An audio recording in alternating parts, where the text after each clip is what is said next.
All right. No filter MMA family. What is poppin'? This, of course, would be your boy BJ, and I'm here with another live stream. What is crack a lacking, family? Been a few days. It's been a few days since I've been on, but it is what it is. I've been busy, do have something that some people would call a life. What's up, man? What's going on, buddy? My boy Tim. Shout out to American Nacho. What is poppin', man?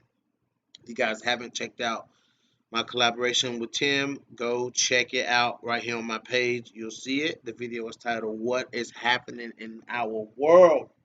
Go check it out. So, guys, UFC Fight Night Vegas, Vegas 8. We gotta talk about this thing, man. I'm not gonna cover all the fights because I'm pretty sure I will be linking up with the boys from Bloody Canvas, and we'll go over all the fights, so you guys could definitely check that out. But I do want to let's see here. I do want to officially announce my collaboration with Bloody Canvas MMA. Um, Absolutely American Nacho for sure, but I do want to announce the collaboration with the official partnership with Bloody Canvas MMA, guys. So I am now part of the team. I am now part of their team. No Filter MMA stays. No Filter MMA goes nowhere. But I am now also a part of Bloody Canvas MMA, joining John, Anthony, Alex, Joe, all those guys over there. So expect a lot to come from your boy. I'm going into overdrive. We do picks. We do official picks that are posted on the website. Um, I do also want to let you guys know that, and I wrote my first article for them as well. So I will post that link. Let me see if I can. Maybe I can post it in. Let me see. Maybe I can post it in the comments. Let me see. Let me see. Let's see if I'm that good, y'all. Let's see if I'm that good. I think I might be that good. If I can, let me see if I can post a link to this, to my article that I wrote for Bloody Canvas, guys. I think I can. And you guys definitely go and check it out. Let's see.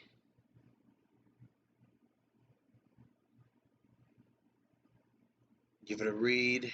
Bingo. There it goes, right there in the comment section, guys. So go check out my very first article with them. Um, I think it's very good. It took me about a week or so to write this article, and I think it turned out pretty good. I think it turned out pretty well. Lots of proofreading, lots of checking my, what I'm saying, making sure that what I'm saying is accurate. It's there, guys. So go check it out. Um, so let's talk about. I mean, the first fight that I really wanted to talk about was Hannah Cyphers versus Mallory Martin. Like, I mean, I don't know what to say about Hannah Cyphers, man. Hannah Cyphers came out and landed that big right hand, and she rocked Mallory Martin. Like, Mallory Martin tried to play around on the feet with Hannah Cyphers.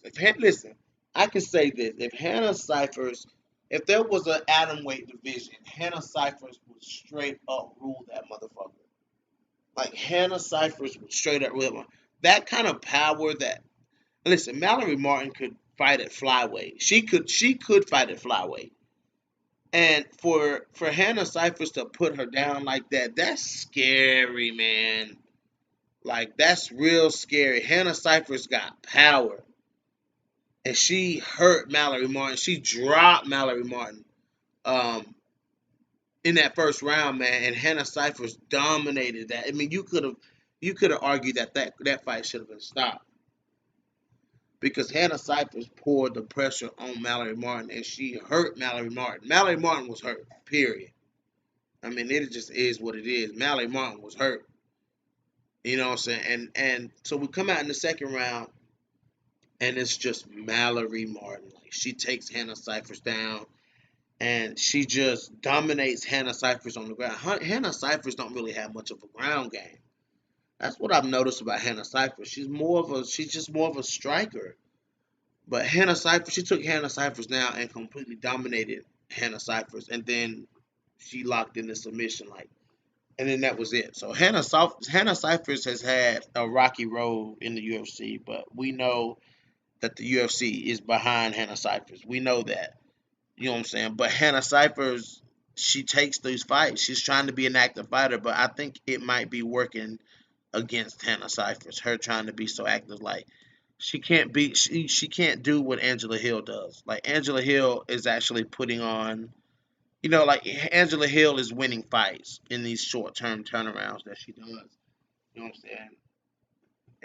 saying? Hannah Cyphers, on the other hand, not so much. You know what I'm saying? Like Hannah Cyphers is taking a lot of damage in these fights. You know what I'm saying? Like, I mean, Mackenzie Dern clipped her up on the feet and then submitted her by knee bar. Then fucking Maria Agapova knocks her the fuck out, and then she gets submitted by Mallory Martin. Like, I think maybe Hannah Cyphers need to start taking a break between these fights. You know, I do. I really think she needs to start, taking a break between some of these fights and really learn what to do on the ground because Hannah Cyphers seems to like to go to the ground. You know what I'm saying? So she needs to really work on that ground game because she's going to the ground with these girls and these girls are dominating her. Like, you know what I'm saying? Like these girls are dominating her. Like she's engaging in the ground game and she's getting dominated. So I'm like, damn, Hannah Cyphers, like, fuck. I hate to say that, but it is what it is. Um, she's lost some fights. She's on a losing streak right now. I wonder what they'll do with Hannah Cyphers, man, because she just came to the UFC. Like she's only been in the UFC for a couple of years. Like, damn. An atomweight division. I can see why people say an atomweight division is now needed. You know what I'm saying? Because you got girls that could make that division extremely competitive. I mean, Carla Esparza, Michelle Watterson, Hannah Cyphers. You know what I'm saying? Angela Hill. Randa Marcos. You know what I'm saying? Like an atomweight division, an atomweight division really, the UFC could benefit from an atomweight division, man. Brianna Van Buren, you know what I'm saying? Ji Yun Frey, like I mean these girls can make atom. These girls are atom weights. I would love to see them girls fight. That would be that's a solid top 10 for an atom weight division in the UFC. You know what I'm saying? I think I'm jumping on the atom weight train because it just seems like, man, like Mallory Martin was twice Hannah Cyphers' size in there, man. Like I was like, damn, like Hannah Cyphers, man, she just needs to go to where there's an atom weight division, and that's where she needs to rule. Become the best atom weight in the world, make some noise, and then maybe somebody like Hannah Cyphers could convince the UFC to start an atom weight division. But Hannah Cyphers is getting beat up, man.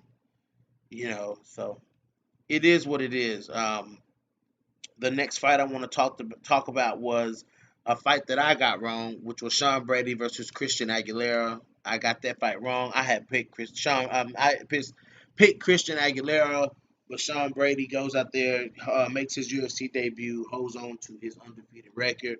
So I mean, it is what it is. Congratulations to Sean Brady. He left Christian Aguilera, damn, almost dead on that canvas, boy. What a submission. That was a beautiful submission. Beautiful submission. The next fight that I want to talk was Emily Spitfire Whitmire versus Poliana Viana. Man, Emily Whitmire, man. I always pull for those girls from that season of Tough, from the Tough House.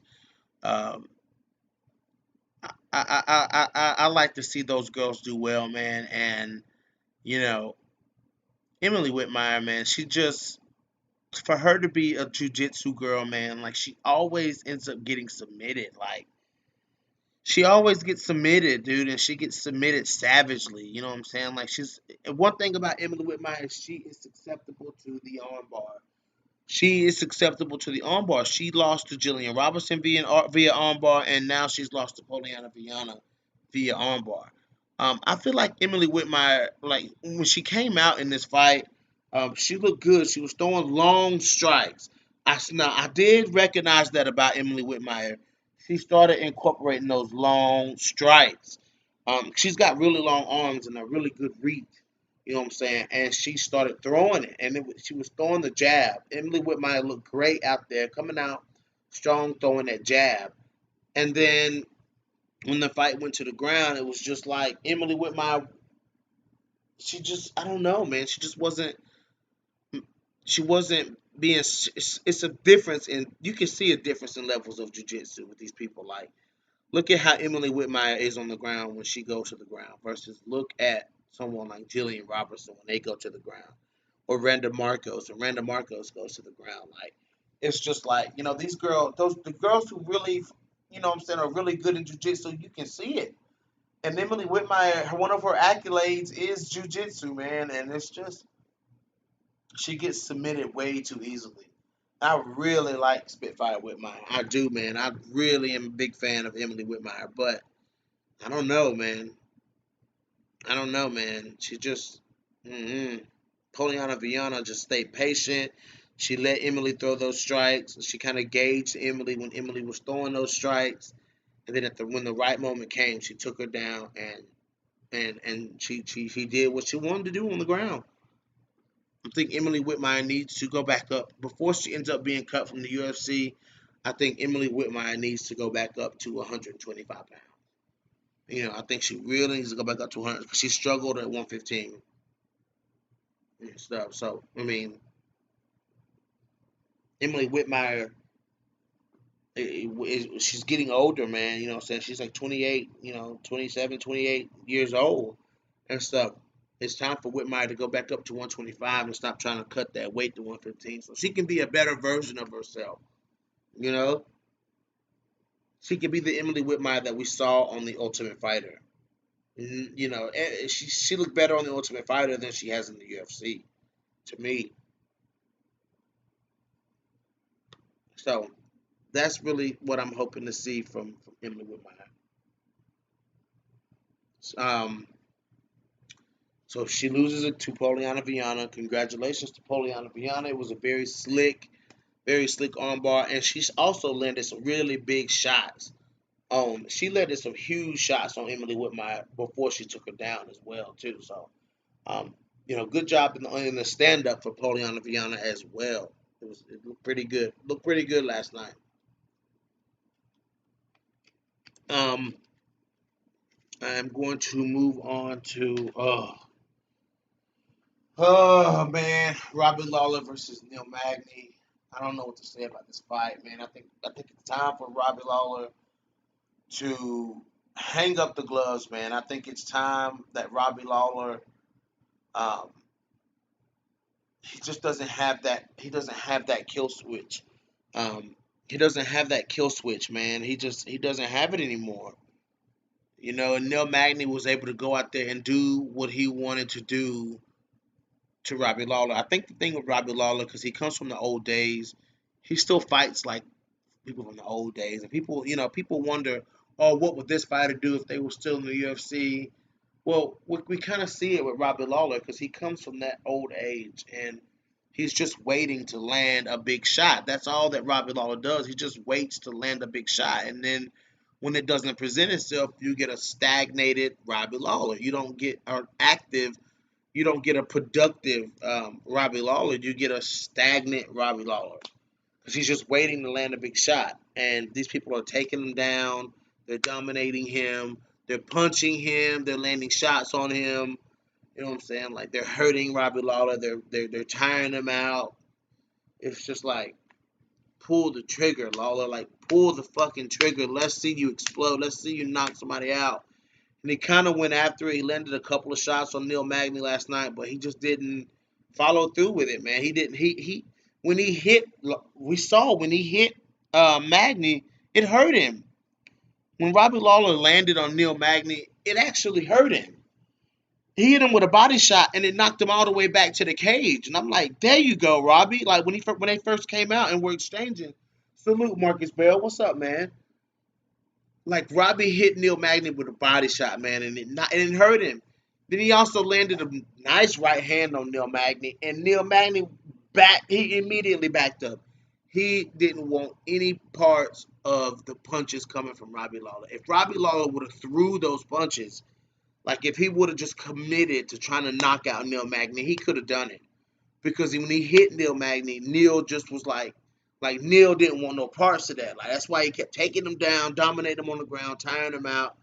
It was crazy, man. I don't understand. I don't understand Robbie Lawler, like what's going on with him. It's just like he's so confident until he gets into the cage, and then all of his confidence goes out the window. Like it all goes away.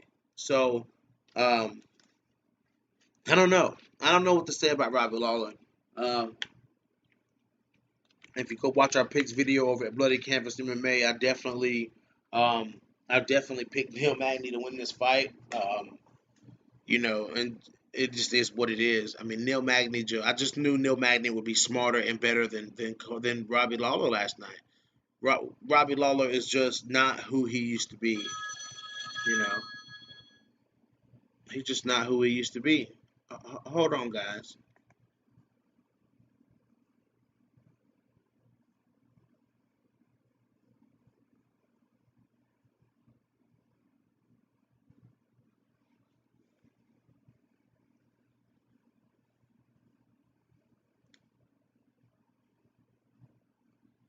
Hello. I'm on a podcast. Who is this? Oh, okay. I'm on a podcast, man. I'll call you back. Whenever I'm done.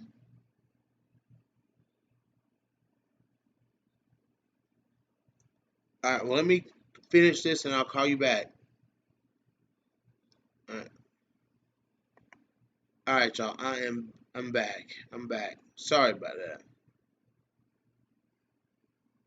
I'm back. Sorry. I know I said hold on, Marcus Bell. Guys, that link that y'all see in the comments, that is the link to my first article that I wrote for Bloody Canvas MMA. I am officially partnered with Bloody Canvas MMA, guys. We trying to take over this whole journalism scene. So, um, yeah, guys, for sure, go read that article. We are trying to take over this scene because it's there to be taken. Um, yeah, so yeah, Robbie Lawler needs to hang it up. To me, so does Anthony Smith. Anthony Smith needs to he needs to hang it up, man. Um, he needs to hang it up, man. Rockets. So when somebody pressures Anthony Smith, he can't handle it. You know what I'm saying? He wasn't checking the leg kicks. It was like he was doing the same thing, just trying to wait and land that big punch, and Rockets just outworked him, took him down, dominated him. It just outworked Anthony Smith, man, and just he dropped Anthony Smith with those leg kicks, and I was like, man, I can see how this fight is gonna go.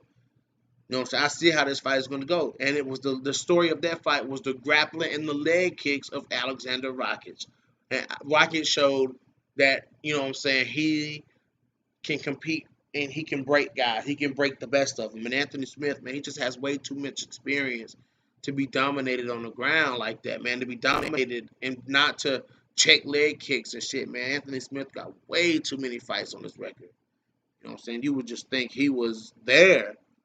You would just think he would be there. But Rockets, very smart fighter, man. Alexander Rockets, very, very smart fighter. Enjoyed it a lot. Um, Guys, I'm just skimming through these pre-fights, giving y'all my post-fight thoughts. Um, the last fight I want to talk about from last night was Alexa Grosso versus Ji Young Kim. Alexa Grosso, man. See, this is one of the times where we see Alexa Grosso come out and we say, man, Alexa Grosso looked amazing last night. Like Alexa Grosso looked great last night. You know what I'm saying? So, but we don't know what kind of Alexa Grosso we're gonna get. She went out there and she beat Ji Young Kim though. She decisively beat Ji Young Kim. You know what I'm saying? Like Alexa Grasso um, showed us last night that she can take big shots because Jin Yu Kim has a lot of power in them slow, ugly shots that she throw. You know what I'm saying? And Alexa Grasso ate them shots and kept moving. You know what I'm saying? Alexa Grasso was absolute. I mean, her foot movement. She's got great foot movement. Great side to side lateral movement. You know what I'm saying? In and out. Alexa Grasso showed some power last night. Her boxing looked great. Alexa Grasso's boxing looked absolutely great last night. So I got to give it up to Alexa Grasso. Ji Young Kim probably just got booted out of the rankings. It just is what it is. But Alexa Grasso looked great. She looked absolutely great last night. So that was a good victory for her. I think Ji Young Kim had Alexa Grasso. What I said? Was I saying Alexis Davis? No, I said Alexa Grasso. Um, Let me go back to what I was saying. Ji Young Kim had Alexa Grasso hurt a couple times in that fight, man. She did. She she was stinging Alexa Grasso with a couple of those shots, man. But I do think that Alexa Grasso just had more power and she was just a little too fast. The speed difference. She was a little too fast for Ji Young Kim. And I think that's what Ji Young Kim's downfall is the speed. She just doesn't have a lot of speed. And Alexa Grasso with them jabs, man, with that jab, she worked that jab beautifully last night. And she busted up the nose of Ji Young Kim. She busted up the nose of Ji Young Kim, and I think that's what slowed her down. I think that was in the second round. Um, and she jabbed her and then just busted the nose of Ji Young Kim. So we actually seen Ji Young Kim crack a little bit. Like, she's so stoic and so hard faced. We actually seen Ji Young Kim, what I'm saying, crack just a little bit because Alexa Grasso was feeding her those jabs. Like Alexa Grasso fed her some jabs and busted her nose open, man. Good job by Alexa Grasso. I want to see who they put Alexa Grasso up next to. Um, Maybe like a Ariana Lipsky. Wow, that'd be a great fight. Grosso versus Lipsky. That's a hell of a fight. I'd love to see that. Grosso versus Lipsky. Fuck yeah. I'd love it, but Grosso should be in the rankings now. So let's see. Let's see how it looks. As you guys can see on the screen, I got the No Filter MMA Fire Corner upcoming matchups. I can't wait to see these matchups, man. Kat Zingano versus Gabrielle Holloway. Um, the return of Kat Zingano. I want to see what kind of cat we're going to get, guys. I'll be following that fight. As that fight comes closer, I'll be following that fight. Both of these ladies have had long layoffs. This is a warm-up fight for both of them. But I think it's more of a warm-up fight for Kat Zingano, to get in there and get a win under the Bellator banner and establish herself in that as one of the top featherweights in that division. So, um, to send a message to everybody in that division and let them know that Kat Zingano is here. I think it's inevitable that Kat will fight Julia Budd. I think it's inevitable that Kat will fight Olga Rubin. I think it's inevitable that Kat will fight Chris Cyborg. So, um, yeah, I think the fight. Yeah, yeah. If Kat loses to Holloway, um, I don't know, but I'm not expecting Kat to lose this fight though. I don't see Kat losing this fight. As good as shape that Kat Zingano is in right now, man. I mean, if you don't follow Kat on social media, you should, man, because Kat Zingano is looking like a beast. Like Kat is looking like a beast on her Instagram. I mean, it's the best shape I have ever seen her in. This is the best shape I have ever seen Kat Zingano in. You know what I'm saying? Like, I mean, and I'm not saying that because I'm a fan, but this is the best I've ever seen her look, man. Kat's ready to go. Kat's ready to go, man. I mean, Zingano's ready to go, and I'm here for it, man. I'm here for it. But like I said, it's inevitable that, She fights those girls over at Bellator. Julia Budd. She's gonna fight Olga Rubin. She's gonna fight Cyborg. I'm ready to see this. Like this fight determines the Cat that we see from here on out. This fight right here. Telling you, Cat's gonna. I just feel like Cat gonna wreak havoc over at Bellator, dude. I do, man. I think it was a premature release from the UFC. Um, I really do. I think it was a premature release from the UFC, and that Cat Zingano still has that fire. Cat Zingano still has that fire, guys. She still does. She still has it. I know she does. So I'm ready to see. I'm ready to see Cat. I'm ready to see Cat go. Of course, this week, baby, Montana De La Rosa fights Viviane Araújo. You guys know that the coverage on this fight is going through the roof. So be ready for it. I got some video shorts I'm about to release. Let's go. Let's go. Let's go. Let's go. Let's go. Let's go. But guys, I'm gonna get off here. I just wanted to cover Vegas 8. Be looking for the official post-fight video on Bloody Canvas MMA. The link to the article that I wrote for them is in the comment section. Guys, scroll up and grab that. Um, Go to the live chat section if you guys are watching the replay and look in the comments. There's a link to a Bloody Canvas article that I wrote. So go check it out, guys. This is your boy BJ back from No Filter MMA. Drop those comments in the comment section. Hit that like button, hit that dislike button. If you guys haven't already, hit that subscribe button. And your boy is out of here.